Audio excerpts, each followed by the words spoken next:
yau da kallo gobe da labari. To. Lailai. Ƙura ce ta taso. Mai babban rumbu shi ne yake so ya bar baya. Wannan umarni ne. Ƙwarai da gaske. YKC Production ke gabatar muku da sabon shirin fim mai suna Dambu.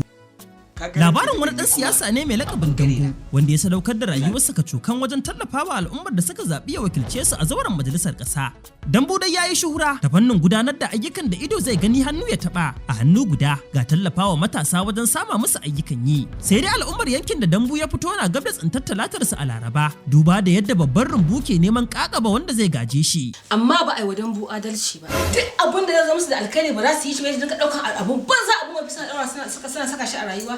Ina mai tabbatar maka ni shaida ne da idona, wato mutum ya kai 3,000 waɗanda ya tallafawa ɓangaren noma, ya ce kowa ya je ya ci gaba da wato dogaro da kansa. Turka shi ko yaya al'ummar yankin ke kallon shi kansa babban rumbun? Ranka daɗe, kai ma kujerar taka za ta iya yin rawan ne? Ai ni kujerata ta takurawa ma akan wannan umarnin. A'a, akwai lauje cikin naɗi. Dukkan wannan da wasu turka-turka na kunshe cikin wannan shiri na Dambu. Amma ni har a cikin zuciyata, har a cikin kokon raina, wallahi Dambu nake 100%.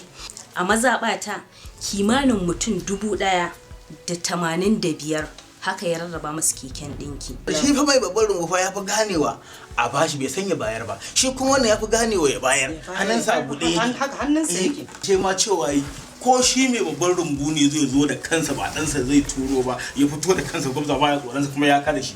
To Allah sauke, tunda umarni ne kuwa tukunya za ta yi bori ta ɓata jikinta.